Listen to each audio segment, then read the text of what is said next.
Hey, what's up? This is Ed Drummond with my man Chase. What's going on? Hey, what is up, dude? Thanks for coming back in here. Chase is a Capstone agent. He's amazing, and we did one of these just a few weeks ago, and dude, you did such a good job that it was like, oh, Chase is going to be a fixture around here. I love it. Yeah, no, seriously, you did a good job. Thanks. But hey, so this is kind of our weekly update as to what we're seeing this week.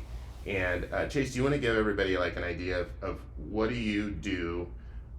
Who are you, just in a quick nutshell, other than the video we put together? Right. Yeah, because you can go and watch that one too. I know you posted it. It was dope. Yeah. Cool.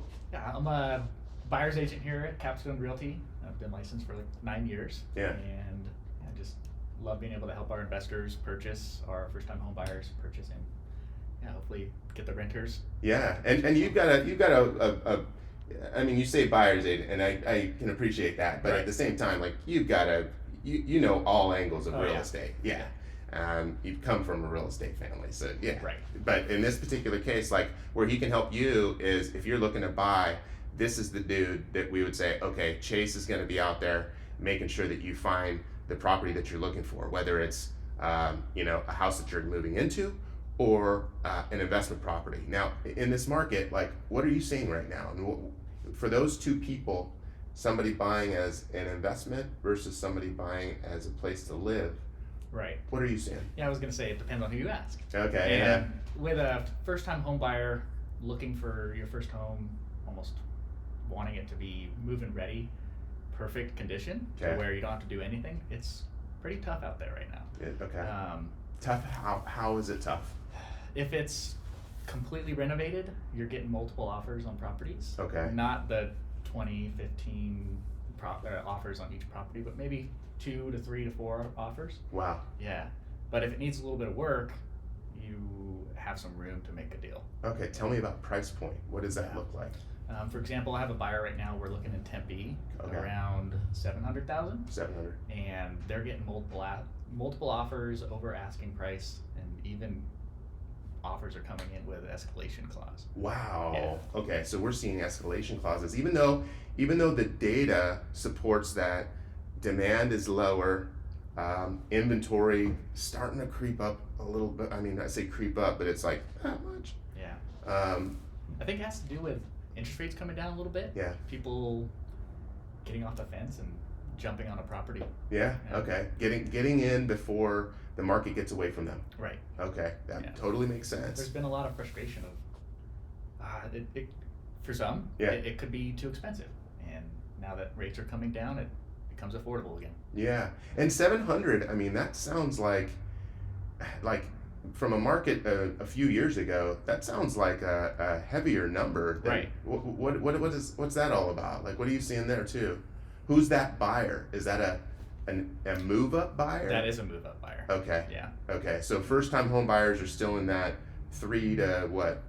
455. Yeah, 455. Okay, and then the move up buyers are, maybe moving into something as their next home, Right. closer to 700 and in that range. Yeah, and I think that's the range where buyers that come from California or Washington come down here, and that's a good price point to get to. Okay, Yeah, if you're selling a property from that state, coming over here, it's a little bit easier. that's fair. Yeah. Okay, yeah, because I guess 700 in California's California. a pretty good price. Yeah, that's interesting. Are you seeing a lot of cash at that price point? Every now and then, Okay, we run into it. okay. Yeah. But for the most part, people are still financing, waiting for the rates to come down so they can refinance and get into a Right. better rate. Yeah. Okay. All right, that's interesting. Okay, investment properties. Okay. What are you seeing by way of? Does this still look like a market? And again, I've got my opinion on this too, so I want to get your feedback on what you're seeing. Investors, are they buying out here right now? And if so, what are they buying? And what does that look like? I would say it's getting easier Okay. to make the numbers work. Okay. And because it's been pretty tough at the high sevens. Yeah. If you're financing, if you're paying cash, obviously it's easier than to make the numbers work. Yeah. But yeah, that's tough because it depends on what the investor is. If they're going to buy it and hold it for long term, Yeah. I'd recommend that right now. Yeah. But then try to pick a property, rent it for a couple of years, and sell it may not make sense. Yeah, I agree with you there. Yeah, the numbers, it's like, if somebody can make 5.5% in a bank account right now, right? Yeah, it's a really hard sell to say, okay, well, Let's check out this property and you're going to make 4% Right. on your money, right? Because Yeah. I think most investors are thinking, what's their cash on cash return? Right. Yeah, and they're not thinking, well, we've also got maybe some appreciation, which properties are still appreciating here in the valley. Maybe a little bit, but they are still appreciating. Yeah, I looked at the data on Cromford report, Mm-hmm. and from last August to this August, prices per square foot are up 5.3%. Nice. See, Yeah. there you go. Yeah. Yeah, and that's one thing I love about Chase. Chase is a data dude too. Yes. Yeah, Chase is a data dude. I learned that from so, you. Yeah, well, thanks, man. But shoot, the data, the math doesn't lie, right? It's like, Right. hey, if we're looking at numbers, if we're looking at, hey, is this a good investment or is this not? It's like the numbers will tell us. Definitely. Yeah, but I think right now, if you're an investor and you're looking at getting into Phoenix long term, if like a lot of our relationships and most of our relationships with our owners that we're managing are very long term, because this is a play. What's your impression of Phoenix long term? What are you seeing right now? Oh, it's just going to continue to grow. Okay. Yeah, even from being here from 2011, it's just exploded in growth. Yeah. What areas? Okay.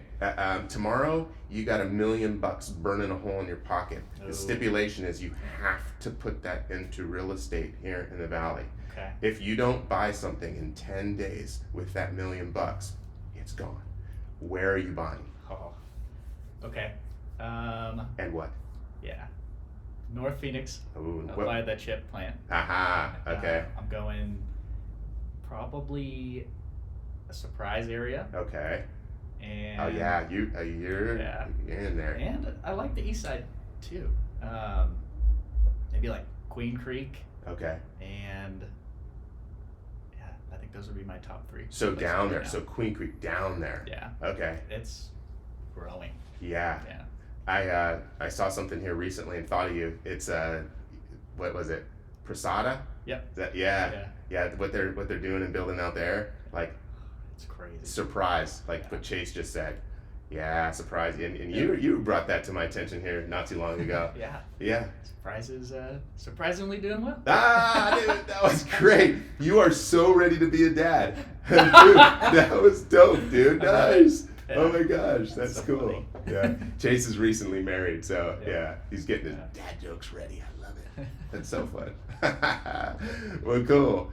Dude, thanks for being here, dude. I Yeah. think this is fun. We'll have Chase pop in at least once a month, give us the lay of the land as to what's happening out there in the market, what he's seeing, and yeah. Yeah. Chase, all around good dude. If you Aw, met Chase, appreciate you'll know. that. Yeah. Thanks, brother. Yep. Thanks, Ed.